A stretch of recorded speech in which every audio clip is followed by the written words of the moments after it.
Actually, I got a couple of friends of African persuasion, and I gotta get rid of them, man. I gotta admit to you.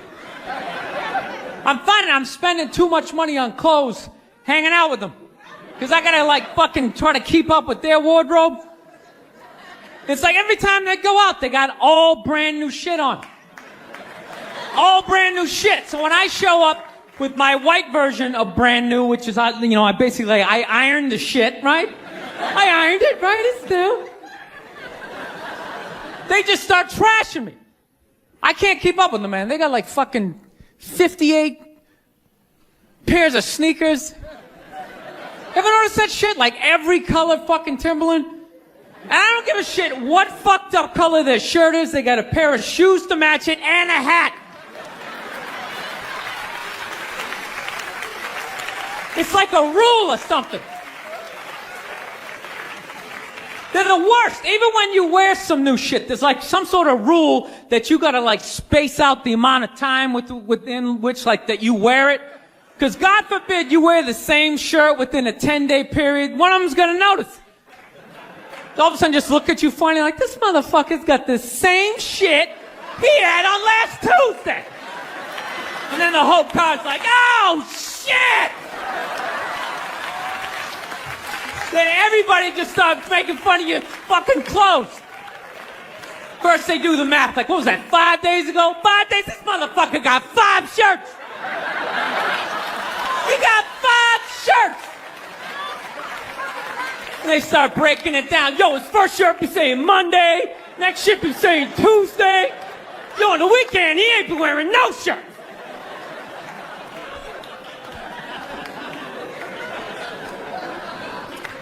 I'll tell you, it's actually funny. You know what? That's actually how I judge black guys now. When I first came to the city, like, all black people scared me. No, I was like the typical white dude from like the suburbs, you know what I mean? Had no frame of reference, you know? So my only frame of reference with black people was like, remember those early 90s gangster rap videos? Throw the fucking LA riots in there, man. It was fucking horrible PR. I'm watching the videos, look, he's got a nice car, he's got all the women, and he's still fucking mad. These black dudes are never happy. But after 10 years of living in the city, this is how I narrow it down. Whether a black dude scares me or not. Black dudes with dirty sneakers scare the fucking shit out of me. No. I figured out in my head, because I know from hanging out with them, that's the last shit that they're gonna let go. The immediate shit that they have on. So I think, you know, if his sneakers are fucked up, that means his life is fucked up. Every time he leaves his building, the whole neighborhood, oh, shit! Everyone starts making fun of him. He's on the train in a bad mood. I kind of have this howdy-doody, kind of mug-me kind of face. I'm not saying something's gonna happen, I'm just saying, I'm paying attention.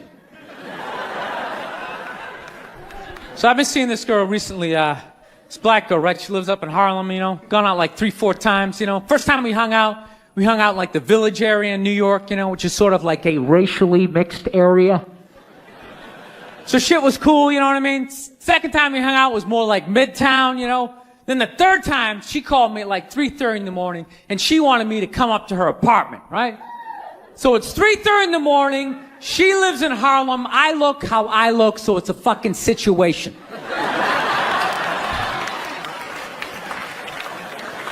Yeah, because you know the deal, right? Basically, a white dude feels comfortable up to about like 98th, 99th Street, you know what I'm saying? The second the streets start getting into like triple digits, like 100, 101st Street, start getting like a little asthma, like, ah, fuck, it's starting to get a little high up here. You feel that little tightness in your chest? Can you feel that? 106th Street, you're like leaning on shit like, dude, where'd all the cabs go? How come there's no taxis up here? Dude, what's a bodega? I don't know what that is. Let's get the fuck out of here. So I'm praying to God she's going to tell me to take the subway, get off at like 105th Street, 103rd, you know, which is like the first stop in Harlem where I can still look over my shoulder and see like all the white people like disappearing over the horizon, you know? But she goes, no, man, you want to get on the Uptown 2-3 train, you want to get off at 125th Street. I'm like, God, fuck, 125th Street. Jesus Christ, that's like right in the middle of everything. I'm going to be surrounded on all four sides. I can't fucking do this.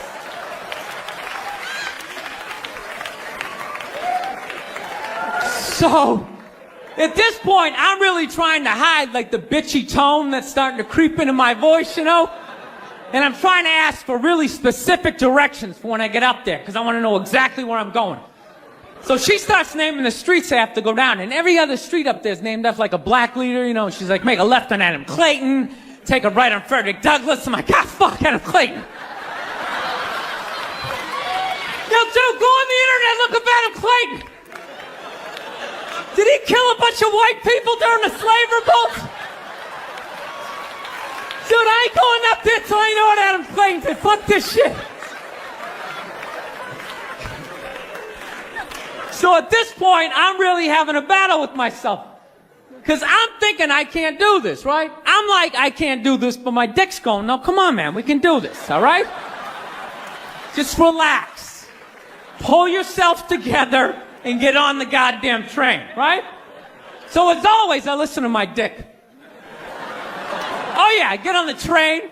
By the time I get up there, it's like 5 or 4 in the morning, right? I'm staying on like Malcolm X and like Danny Glover or some shit, right?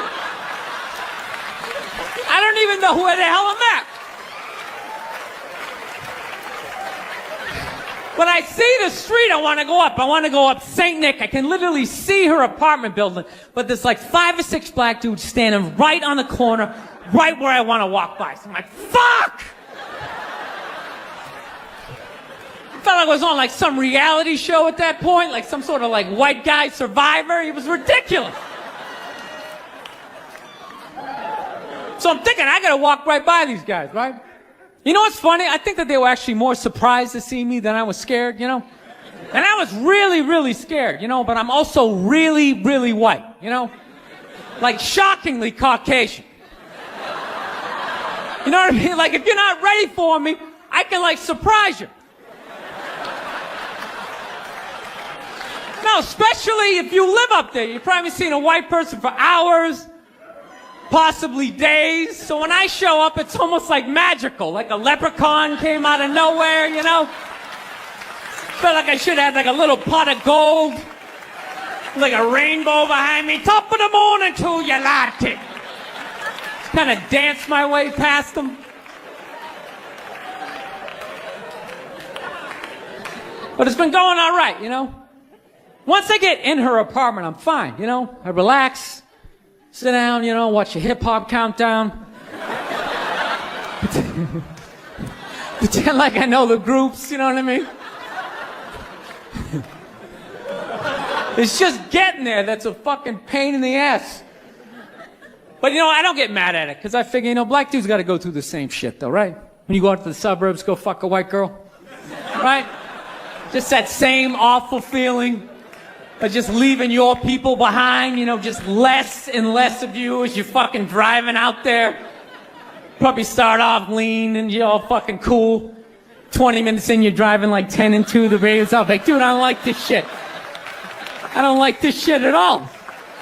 There's too much grass. I don't see any rims. This is fucked up. None of the windows are tinted. I can clearly see white people in every car. This is fucked up. Listen, you guys were awesome. Thank you so much for coming out. South, man, I had a real weird experience last time I came down here. I was in Nashville, right? Sort of an awkward social situation, right? I'm sitting at this bar. There's this white dude sitting like 2 stools away. I don't know him. He doesn't know me. And that's... I live this fucking isolated life, man. I go on the road. I'm in green rooms, and I just fucking, you know, I'm just by myself all the time. You slowly go fucking crazy. I did a gig recently. I was in Ireland, and I was in the green room by myself, and I went to turn on the light. It was one of those pull switches, and it wound up around itself, looked like a little noose, and I immediately just thought, what if I just stuck my head in there and just turned the lights out, literally and figuratively. Was not thinking about killing myself at all the second I thought, hey, what if I just fucking did that? And then I looked in the mirror, I caught my eye, and we both laughed.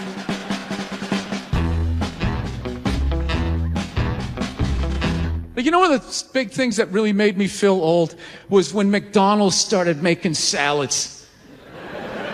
That literally ripped my heart out. I'm like, they're doing what? What? Now they have wraps. And they're doing all of this shit. You know what it was? Was out of shape people complained to them. That you're like, oh, you don't have any healthy options. It's like, dude, this is McDonald's. This shit is poison. Who the fuck comes here to get in shape? Whenever I get McDonald's, I have a whole plan. At my age, I'm 48 years old. I know what I'm going to order. I'm going to go in there. It's going to taste great. 20 minutes later, I'm going to want to kill myself. And then I'm going to go, I'm going to the gym tomorrow. I'm going to the gym tomorrow. And no matter how much I say that, I woke up the demon in me. I woke up the demon, and all that grease is just coursing through my veins. And no matter how much I want to go to the gym, there's going to be this other voice going, dude, get an Egg McMuffin. Go down there and get an Egg McMuffin. And I'm going to sit up like the Manchurian Candidate. Okay, we're going to McDonald's. My in-shape voice is in the back going, no, what are we doing? Go to the gym. And I'm just going to drive right down, right? I know what it is. But somehow, out of shape people somehow made them, they're the fucking blame. They had to have more healthy shit because they're the reason why everybody's fat. How come they have to do it? What about Ben and Jerry's? How come they don't have to put a little kale in their ice cream? Why is that? We realized that, I don't know, we always fight about the television. So I'm like, well, what about documentaries? Why don't we just tape something we both like? We both love documentaries. They're fun, right? You watch them, you learn something, you repeat it at a party, people think you read. So I tape, first one I tape is on Elvis Presley. So I sit down and I'm watching this documentary as a white dude, which is what I am. I'm looking out my white head, watching this white shit. It's coming back into my white eyes, getting whiter by the fucking second. Right? Now my wife, on the other hand, she's black, right? So she starts watching this shit as a black person, right? And she's seeing all the racism, obviously, that I'm seeing, but she was catching all this subtle shit that I was too white to see, but I knew I was missing it, because I just kept hearing her huffing and puffing, just sitting next to me being like, and I'm just sitting there like, okay, somebody did something. I don't know what just happened, but I don't think that was good. So right when I didn't think it could get any worse, it could get any more uncomfortable between the two of us, this fucking white dude comes on who evidently discovered Elvis. And he's like 190 years old. And he comes out, starts talking. He's just like, well, basically, I was looking for a white boy that could take the down and dirty, nasty blues and combine it with the pristine, angelic sounds of bluegrass. Yeah, that's what he was doing. He was subtly putting black shit down here while he was propping up the white shit. The down and dirty, daddy not sticking around, drug-infested neighborhood blues with the Jesus as white as me, hair the color of the sun, angelic bluegrass playing music, right? So at this point, my wife has like fucking steam coming out of her ears. So I make a judgment call. I just fucking shut it off, right? And she looks at me, she's like, why did you shut that off? Why did you shut it off? I was like, because you're about 3 minutes away from yelling at me like I produced this music. Watching the History Channel today, right? Yeah, this whole 3-hour special on Adolf Hitler, Here's a question for you. How come you never run into anybody with the last name Hitler? Ever notice that? That guy didn't have any relatives. He didn't have a cousin, like Ed. Ed Hitler, he's a plumber, right?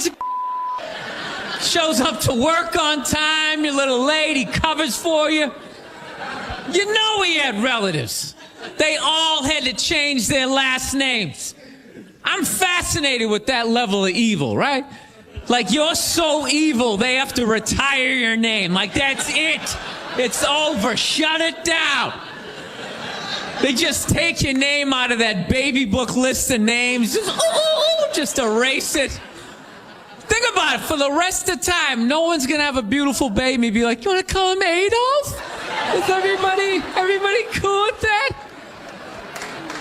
Can you imagine? Oh, thank you. Can you imagine being that much of a though? Like, whatever your name is, the day you die, Steve, that's it. No more Steves. You see that, dude? There's only a few names in history like that, right? Like, nobody has a friend named Attila, right? Anybody hanging out with their buddy Judas tonight? You're not. And that's a cool name. But you set up one Messiah to die, that's it. It's over. They're having, like, the retirement ceremony. They're bringing your jersey up to the rafters. You're standing baseline with a bunch of other psychos getting high fives and stuff. It's a weird grading system, though. You know what I mean? Because look at a guy like Jeffrey Dahmer, man. That guy murdered and ate over, like, 30 people. People are still calling their babies Jeffrey.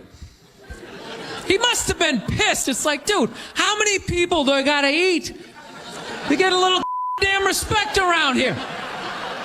Anybody can kill him. I'm eating him. Oh, you stabbed him. Fire up the grill. Taking this to a whole nother level. Mustard, he had like a moment of honesty. They were like, why can't you guys win a game? He's like, oh, I don't know, the offense isn't getting it done, defense. Too slow, and it just run out. Tell me, we gotta get some more black guys in this team, because I'm telling you, it's not. And immediately, everybody's like, what? Listen. I don't know what it is. I don't know what the fuck is going on. But I think white women started it.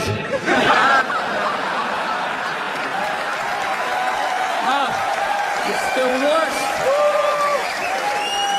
The fucking worst. It's all they do is bitch, moan, and complain. I had no idea how difficult it was to be a white woman in the United States of America. Evidently, it's really difficult.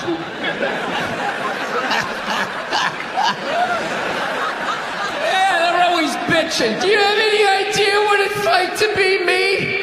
Well, I imagine it would be slightly less awesome than my life.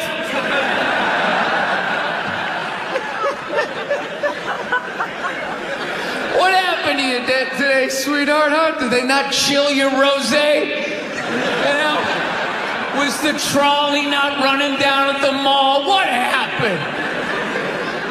No, it's unreal. I'm really fucking annoyed how white women have the fucking balls to throw my white privilege in my face.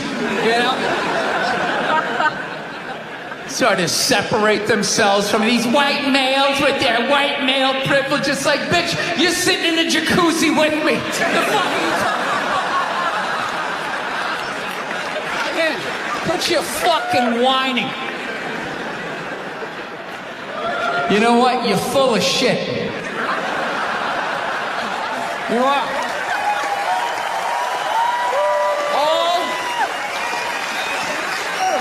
All those feminists are full of shit. Because I'm going to tell you right now, someday, there's going to be the first woman president.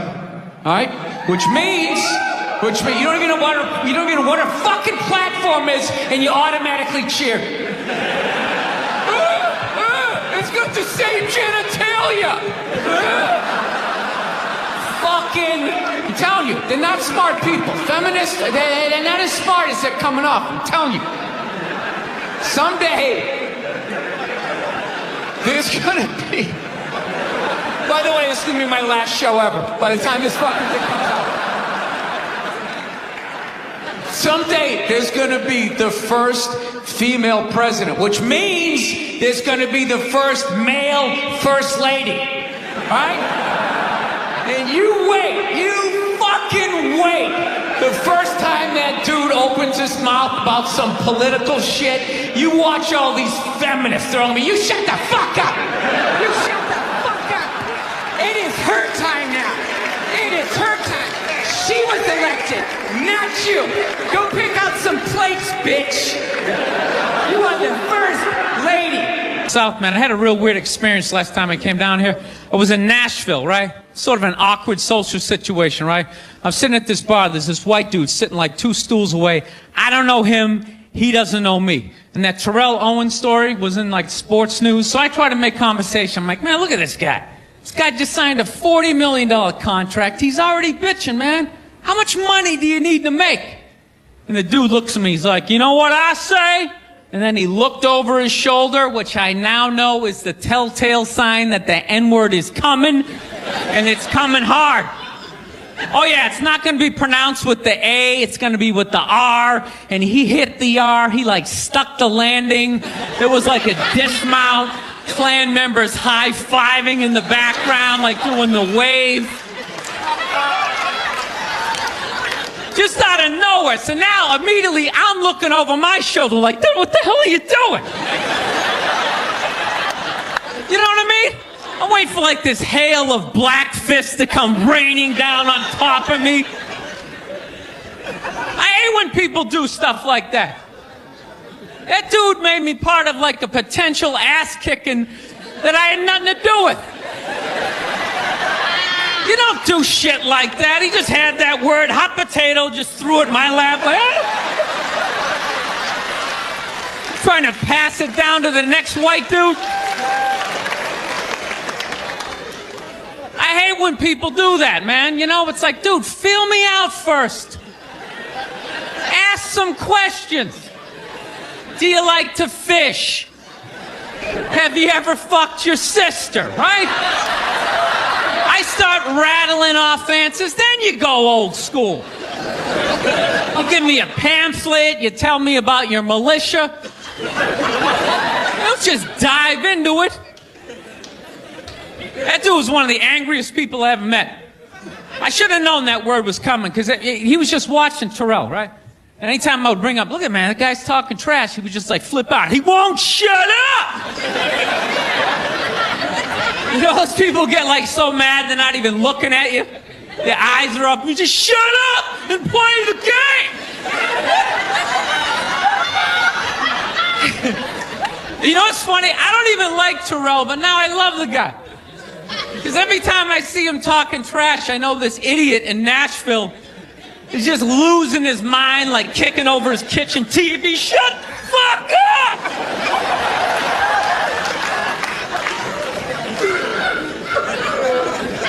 I like violence, man. I am. Not like when it happens to me or if I see it live. I like watching it on TV, you know? Watching people, you know, get attacked by animals. Just get blasted in the face or something, you know? Like, I'm a huge sports fan. You know my favorite, like, moment of, like, the last year was in sports? That Detroit Piston, Indiana Pacer bench clearing brawl. Wasn't that great? That was one of the greatest things I've ever seen. I was so confused when I watched ESPN that day. They were like, that was absolutely disgraceful. Basketball fans, they just must be it. I'm sitting there looking like, I'm a basketball fan. I loved it. I thoroughly enjoyed watching out-of-shape civilians get the shit kicked out of them by professional athletes. It was fascinating. And I think as sports fans, we kind of had it coming, right? Because how many times you gone to a game, right? You got a little too drunk, you started screaming at some dude on the field who could clearly kick the shit out of you, right? If you saw him in the parking lot, you'd be like, hey, can you sign my stamp collection? I think you're awesome. You get in the game, you're all drunk, you're like, you suck, buddy! You're a piece of shit! And they're always calling him up, come on up here! No, come on up here! Well, they came up there. They did, and they kicked the shit out of everybody. It was great. It was like a cartoon. You're like beating up whole rows of people at once, like... I loved every second. I love how Ron Artest punched the wrong guy. Wasn't that great? He taught that dude a valuable lesson in life. When shit goes down, you don't just stand there like you're watching a movie like, wow, it's coming right at me. Must be in 3D or something. That was a 5'6", 110-pound white dude, had an angry 6'10" black dude running right at him. That had to have been in his top 3 nightmares all time. Right behind getting his dick cut off and being lit on fire. And he just stood there. He's like trying to explain himself. Well, I still have the liquid in my cup, so there's no way I could have... It's an idiot. Look, if you're being a dick, apologize. But other than that, yeah, go fuck yourself.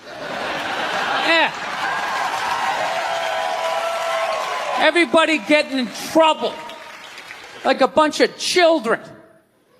I was doing a gig in Dallas and some waitress wrote on a piece of chalkboard. She goes, we like our beer the way we like our violence. Domestic.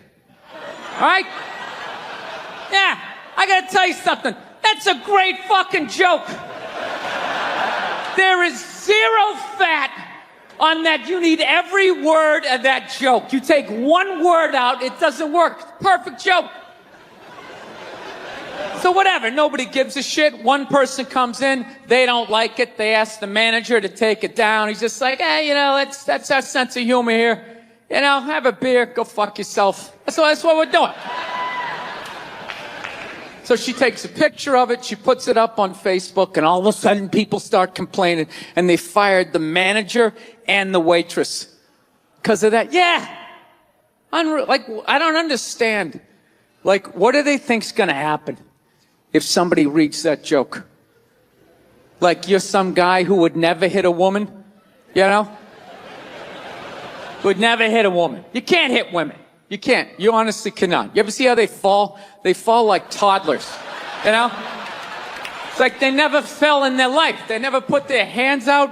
It's horrific to watch. You can't hit them, right? So what are you telling me?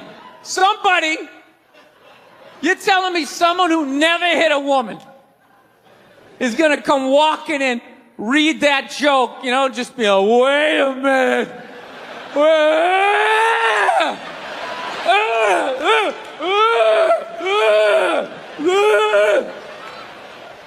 People in the stands, that's just like what's entertainment for me now, I like that Jimmy the Greek moment that happens in sports, Like once every 4 or 5 years, that like some 50, 55-year-old white dude tries to explain why black people are kicking the shit out of white people in practically every major sport, And it always goes down the same way, right? There's always like 3 white dudes, and the one white dude in the middle, he's always like the guy with like the theory. He's always like, it seems these African-American athletes, they seem to have this quick twitch muscle fiber. There's a slow twitch, and there's this quick twitch. And the second the dude says that, like the other 2 white dudes start like sliding out of frame, like, okay, this guy's getting fired, and I'm not going to be part of this highlight. Nice knowing you, Ned. Keep that seat warm, right?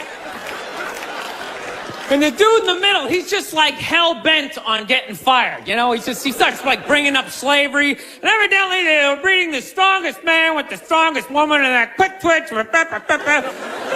And literally 20 minutes later, that dude's on TV. He's like fired, right?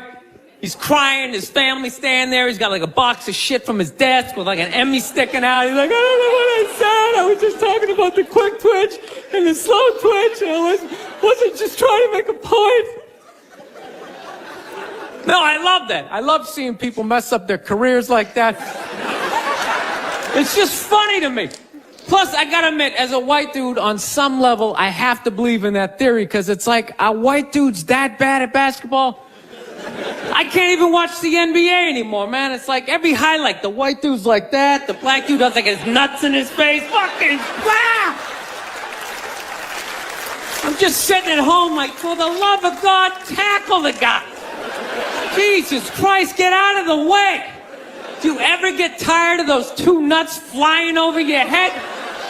You know you're going to be on SportsCenter. Just get out of the way. Dude, I'm telling you, there's got to be something to that theory. I saw this show one time on runaway slaves. It was one of the most amazing programs I've ever seen in my life.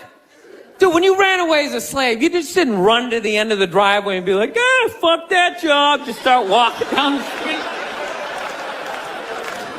Dude, you had to like run through whole states. There's dogs chasing you, you're hurdling shit, you're swimming. Those were the first fucking triathletes. And there was nobody helping them out. There was no dude on the side of the road like, come on, man, 2 more states, you're in Ohio. Suck it up, you're looking good, looking good. Yeah, dude, you were on your own. Is it any wonder? 250, 300 years of that shit, and then I'm gonna D you up in gym class? It ain't happening. I come from hundreds of years of alcoholics. I got like half a liver, you know what I mean? It's just...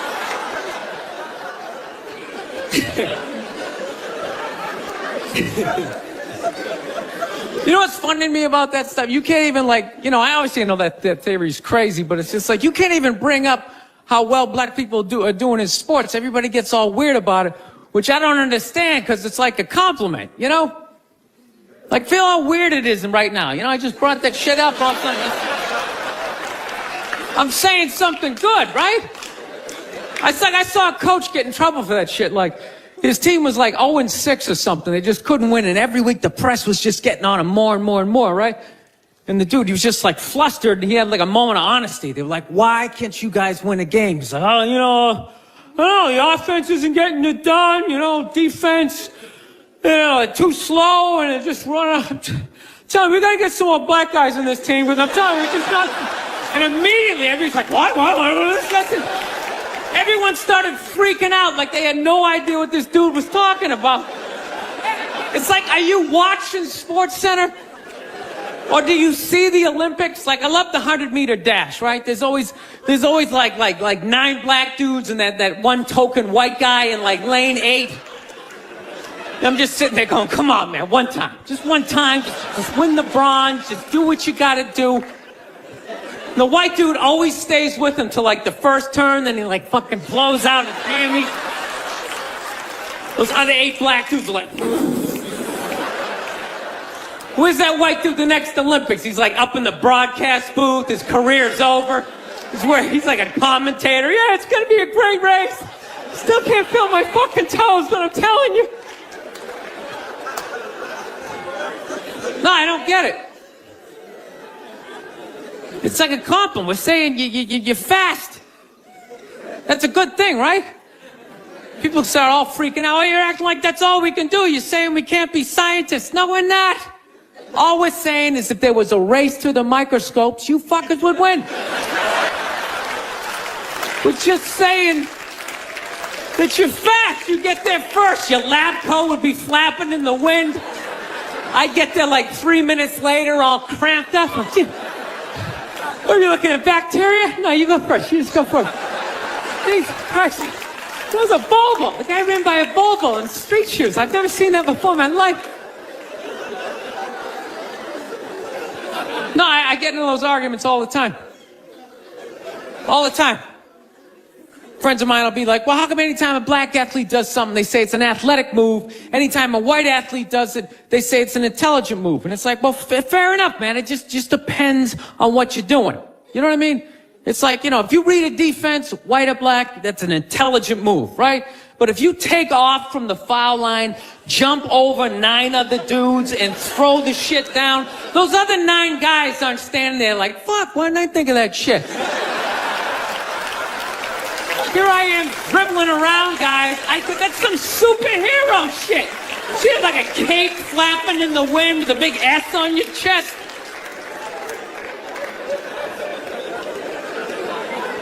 I'm telling you, man, that's the funny thing about Hitler. Just let me finish. Let me work my way. Let me work my way through this idea. No, that's my favorite sports clip is that Jesse Owens shit. I just love it because their whole angle was fucked up. He made Hitler leave in like the third quarter, right? He's putting down his number one finger, just fucking walking out of the stadium. Jesus Christ. Their whole thing was like, we are going to create a superior race. It's like, dude, I think we accidentally already did that. Now we send a select group of people to the gym every day for a couple hundred years. It's paying dividends. They're fucking dunking on us every day. Dude, how quiet was that limo ride home with Hitler? You know what I'm saying? You know he was talking crazy shit when they were on the way there. They were all amped up. We are going to dominate, Sieg Heil, just going off. That whole ride home, they're just sitting there all quiet. You're sitting next to an even angrier than usual Adolf Hitler, trying to make some sort of small talk, like, it is one nice day, isn't it? You know, nice food. McDonald's exists for two reasons, okay? It's for drunk people and it's for children, all right? That's what this thing is. You know, you're in your car, your kids won't shut the hell up, you go to the drive-thru. You go to the drive-thru, you get a couple of poison burgers, you throw it down their throats, their little systems can't handle it. They start nodding off. And you're up front, you're bigger, you can handle a bigger dose of poison, you know what I mean? Pop in your Def Leppard cassette, you have a little moment for yourself. Yeah, that's what it's for.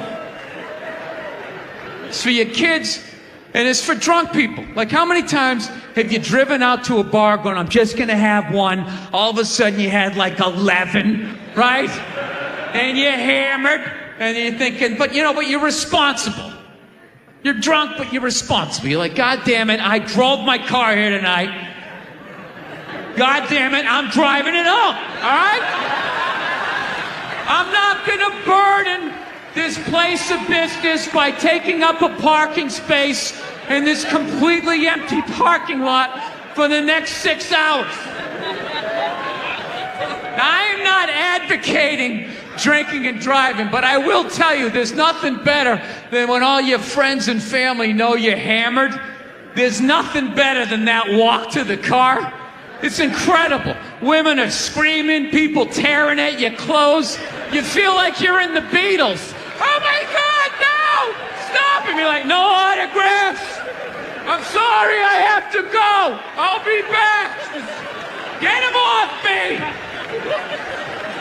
Think about the kinds of people that take a cruise. These aren't forward thinkers. These aren't seekers. They're not pivotal to our survival. You ever hear somebody coming back from a cruise? It's one of the worst stories you're ever going to hear. Because they don't do shit. They don't want to travel to another country, interact with the new culture, try to figure out the train system or the money. All they want to do is just sit on a fucking boat. Just drinking, that's all they want to do. All right? Worst story you'll ever hear. Hey, how was your cruise? Oh, it was great. I was fucking laying there. There was a DJ over here on the 1 and the 2 wooka wooka thing, right? And then they had this chocolate fountain. It was like a fountain, but it was chocolate. And you stuck the toothpick in the food, and you stuck it in the chocolate, and you stuck it in your mouth. And then you'd be like, I want another drink. And they bring it all, you drink it, it dribbles down, and it gathers in your navel, and you punch yourself. You get in your mouth. Then every day around noon, we line up for lunch. What's for lunch? We don't know. We don't make decisions. Whatever they give us.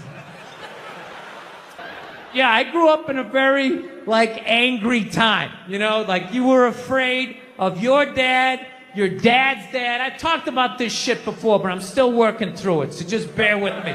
You just were fucking, I love seeing kids nowadays loving their dad. Like, Dad, what's going on? Want to go play, Dad? Let's go ride bikes, Dad! Dad! Yeah, when I was a kid, it was like, Dad, fuck, run, open a window. Mom, what did you see in that? Fucking lunatic, right? It was absolute fucking lunacy. And not just my house. I love my parents, but it was just the time. Like, everybody was fucking crazy. You were afraid, and people could put their hands on you, and other people's dads could hit you, and then you come home, oh, what the fuck did you do? I'll fucking hit you first. I'm just nuts. Teachers would grab you, dig their nails into your fucking neck. She'd come home. Well, she wouldn't have done that unless something fucking happened, right? It was all of that shit. Yeah, me and my siblings, we all beat the shit out of each other, you know? And then we all teased the dog, and the dog bit all of us, and we never got rid of the dog. One time the dog bit me in the face. I was fucking with it. It was eating it. I was like, and it just latched onto my face and was like that. My dad had to stitch me up and everything. We still didn't get rid of the dog, you know?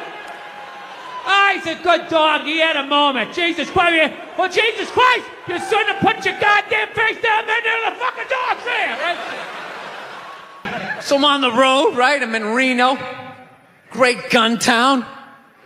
So I go down to their little gun store, right? Come walking in, there's some redneck there. I'm like, hey, man, I want to get a gun. He's like, I hear you. What you looking for? What you want? Mossberg, over under, 357 Magnum, right? Starts rattling off all this gibberish, right? I don't know shit. I'm trying to play it off. I feel like a bitch because I don't know anything about guns. So I was like, what do I do here? Hell, I'm going to go with honesty. I go, look, dude, I don't know anything about guns. They terrify me, but I'm worried about the zombies. All right? Dude's just like, you need a shotgun. You need a shotgun, man. It's got a good spread. It's easy to load, doesn't have a lot of working parts, got a good spread. He kept saying that. It's got a good spread. I'm like, what does that mean? He goes, well, it means you ain't got to be that accurate. It's got a good spread. Further away you are, the more shit you hit. Got a good spread. In fact, you got a problem over here, you ain't even got to look. You just turn, wow, that's it. You ain't got a problem over here anymore. Anything that was even remotely a problem ain't there anymore. Trust me. And then these people here, they saw what you just did here. You ain't got a problem here either. Gentlemen, 90 degrees taken care of right there. One shot. These people get smart, flip it over. Wow, that's it. It's got a good spread.